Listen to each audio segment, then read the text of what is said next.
Pemirsa, belakangan ini kita mendengar sejumlah peristiwa tentang kasus pembunuhan. Bahkan tindakan keji tersebut sudah direncanakan sebelumnya. Segmen Hikmah Siang kali ini membahas bagaimana pandangan Islam terhadap kasus pembunuhan. Dan untuk mengetahui lebih detailnya, berikut adalah liputan Fatma Ayu dengan Ustadz Latif Hatam, seorang pendakwa Islam sekaligus Ketua Jatman NU dalam segmen Hikmah Siang.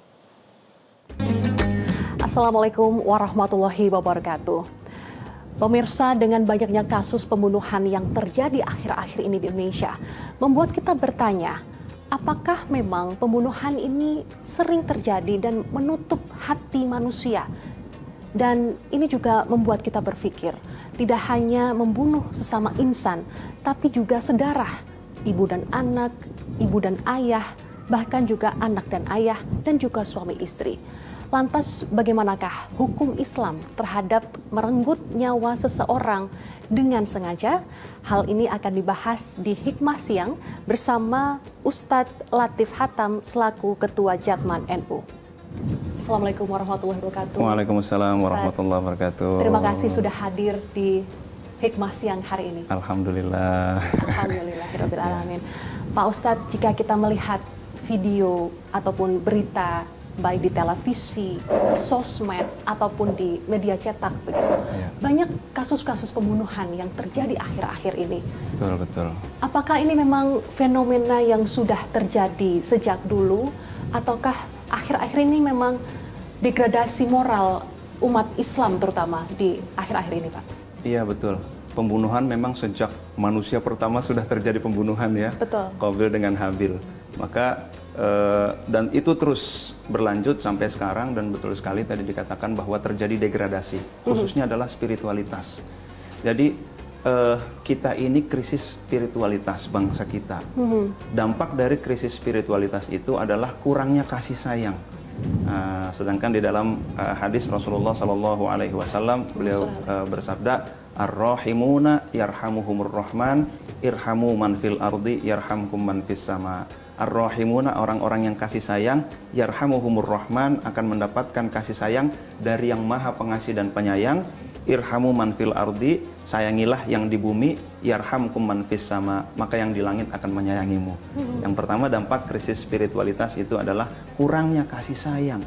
Sangat ringan kadang-kadang menghilangkan nyawa seseorang dengan kasus sedikit gara-gara smartphone dan lain sebagainya, sampai anak membunuh orang tua, sampai membunuh dan lain sebagainya.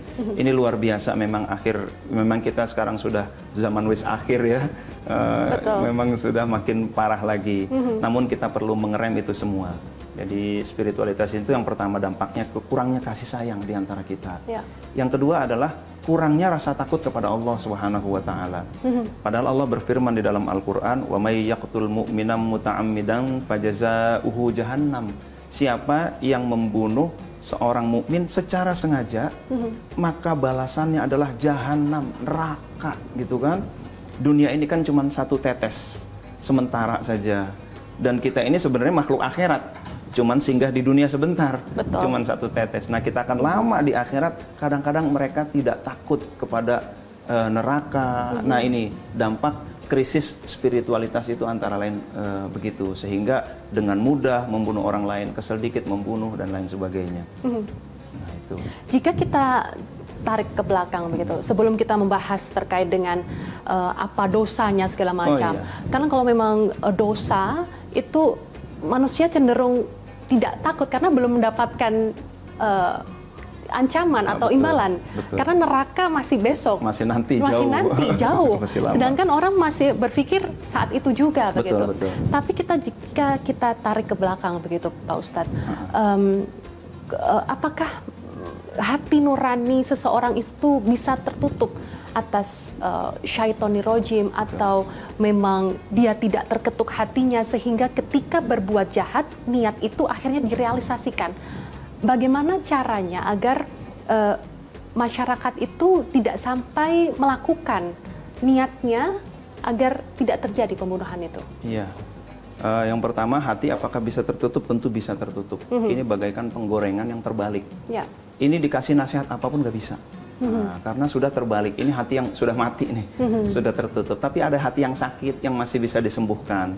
Nah, bagi orang-orang yang seperti ini, kalau hati tertutup seperti Fir'aun, meskipun dinasihatin oleh seorang nabi, nggak bisa. Belum dapat hidayah. Belum dapat hidayah. Betul. Abu Jahal, Abu Lahab, ponakannya nabi terbaik, tetap nggak dapat hidayah. Tetapi ada hati yang sakit yang masih bisa disembuhkan. Nah, maka obatnya bagaimana? Obatnya adalah bertaubat, betul-betul taubat kepada Allah Subhanahu wa taala. Itu yang pertama. Yang kedua, perbanyak berzikir kepada Allah. Zikir yang efektif, bukan hanya zikir lisan, tetapi zikir itu sampai ke dalam kolbu kita. Masya Allah. Nah, kalau kita bicara terkait dengan hukum begitu, bagaimana Pak? Hukum pembunuhan menurut Islam? Karena Bapak bilang tadi zaman jahiliyah dahulu begitu ya, sudah banyak pembunuhan yang terjadi. Bahkan akhir zaman seperti saat ini juga semakin banyak terjadi begitu Pak? Iya, betul. Saya membuat ilustrasi dulu ya. Al-Quran membuat ilustrasi yang luar biasa. Man qatala nafsan bighairi nafsin aw fasadin fil ardi faka'annama qatalan nasa jami'a, di dalam surah Al-Maidah ayat 32. Siapa yang membunuh satu orang tanpa orang itu membunuh orang lain, gitu kan. Kalau Algojo dia membunuh orang lain, membunuh seseorang karena sedang menghukum, gitu kan. Ini siapa yang membunuh seseorang padahal dia nggak salah tuh yang dibunuh itu. Au fasadin fil ardi, atau dia tidak membuat kerusakan di muka bumi, dia tidak menjajah kita, gitu kan. Kalau menjajah, oke, kita bisa bunuh karena dia menjajah kita. Tapi ini nggak salah nggak apa dibunuh, ibaratnya begitu kan. Faka'annama qatalan nasa jami'a, ini bagaikan membunuh seluruh manusia. Seluruh manusia. Sangkin Allah di dalam ayat lain, walaqad karramna bani Adam, aku muliakan anak Adam itu. Maka ketika Allah begitu memuliakan manusia, dengan ringan orang tak berdosa dibunuh, dihilangkan nyawanya, ini dosanya luar biasa besar. Maka di dalam ayat lain, an-nafsa bin nafsi, di dalam hukum Islam itu jiwa dibayar dengan jiwa. Maka pembunuh harus dibunuh juga. Dihukum di mati. dalam hukum mati, betul. Di dalam hukum Islam gitu. Nah, di Indonesia ini kan ada hukum positif ya, KUHP. Maka kita konversi, kita sesuaikan dengan hukum yang berlaku di Indonesia. Nah, itu. Tapi menurut Islam, hukum mati itu juga layak begitu ya Pak, bagi orang yang membunuh, karena membunuh seseorang bisa seakan-akan membunuh seluruh umat manusia. Betul. Dan itu dosanya sangat luar biasa. Luar biasa besar. Nah, itu. Dibandingkan dengan dosa-dosa yang lain, dosa membunuh itu seperti apa Pak? Iya, ini bagian dari dosa yang sangat besar. Karena kalau dosa katakanlah berzina, misalkan begitu ya, bukan saya mengecilkan dosa zina, dia bertaubat, bertaubat kepada Allah, selesai. Tapi kalau membunuh, kalau di Saudi itu, oke, hakim mengatakan kamu bersalah, hakim memaafkan, keluarga belum memaafkan, belum selesai. Jadi hukuman itu bukan di tangan hakim. Katakanlah hakim main atau bagaimana, terserah. Keluarga yang ditinggalkan, itulah penentunya. Keluarga nggak memaafkan, tetap hukum pancung, tetap hukum mati, begitu. Jadi inilah bukti bahwa pembunuhan itu luar biasa besar, karena dia melecehkan Allah. Allah saja menghormati manusia, dia melecehkan manusia yang dihormati oleh Allah, dan ini terkait dengan keluarga. Maka kartunya ada di keluarga, bukan di hakim. Itu. Jadi itulah hukum Islam, di mana keluarga dilibatkan di dalam proses peradilan itu. Itu. Janganlah kita menyakiti hati orang lain, bahkan menyakiti saja, menyinggung saja tidak boleh, apalagi menghilangkan nyawa orang lain. Begitu. Bagaimana cara kita menghadapi ada rasanya dendam begitu Pak? Selain tadi berzikir, juga salah satunya adalah dengan sholat, karena sholat bisa mencegah adanya perbuatan yang dolim, perbuatan keji begitu. Bagaimana Pak dalilnya atau suratnya? Di dalam Al-Quran Allah berfirman, Inna sholata tanha anil fahsyai wal munkar. Sholat itu mencegah perbuatan keji dan mungkar. Dan inti sholat, aqimis sholata li dzikri, dirikan sholat untuk zikir kepadaku. Jadi intinya tadi zikir tadi. Zikir juga di dalam sholat. Zikir juga di dalam zikirnya sholat. Lengkap begitu ya di sholat ya Pak? Lengkap. Zikir dalam bentuk sholat. Dan sholat yang efektif adalah sholat yang ada zikirnya. Nah, itu. Jadi kalau sholat sekedar gerakan, begitu ngikutin, lalu celingak-celinguk, begitu kan, ini belum sholat yang mencegah perbuatan keji dan mungkar. Tetapi dalam sholat itu dia betul-betul tunduk kepada Allah, dia menangis kepada Allah, mulutnya berkata Allahu Akbar, Allah Maha Besar, mulutnya berkata Subhana Rabbiyal A'la, Maha Suci Allah yang Maha Tinggi, sambil merendahkan kita, aku yang rendah, aku yang paling hina. Nah itu ya, dia di dalam sholat mengingat Allah. Sholat inilah sholat yang mencegah perbuatan keji dan mungkar, karena ada cahayanya. Baik, terakhir Pak, pesan agar umat muslim atau umat di seluruh tanah air, bahkan di dunia begitu ya, agar terhindar dari mara bahaya, termasuk juga perbuatan keji dan mungkar, yakni pembunuhan. Iya, yang pertama Rasulullah SAW bersabda, kalau kita keluar rumah, bacalah Bismillahi tawakkaltu 'alallah, la haula wala quwata illa billah. Kalau orang membaca ini, Bismillah dengan nama Allah, tawakkaltu 'alallah, aku serahkan segalanya kepada Allah. La haula wala quwata illa billah, tiada daya, tiada upaya kecuali milik Allah. Kata Rasul, hudita, uqita, kufita. Maka orang yang keluar rumah dengan membaca doa itu, hudita, pertama dia diberi petunjuk. Yang kedua, uqita, dijaga oleh Allah Subhanahu wa taala. Yang ketiga, kufita, dicukupi. Nah, seperti itu. Lalu bagi yang ingin barangkali ada niat untuk berbuat buruk, coba bayangkan perbuatan buruk itu kembali kepada dirinya. Suatu saat Rasulullah SAW ada seorang yang bertanya kepada beliau, ya Rasul, aku ingin berzina, bagaimana?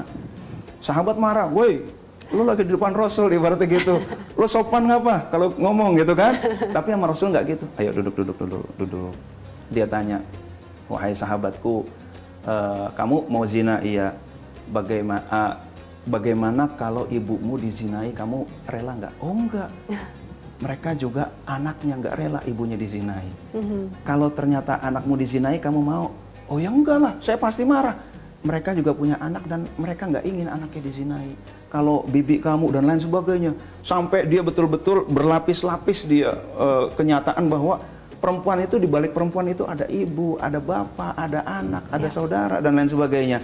Lalu akhirnya dia bertobat kepada Allah. Rasul pun mendoakan dia, Allahumma gfir dzambahu wa tahhir qalbahu wa hassin farjahu.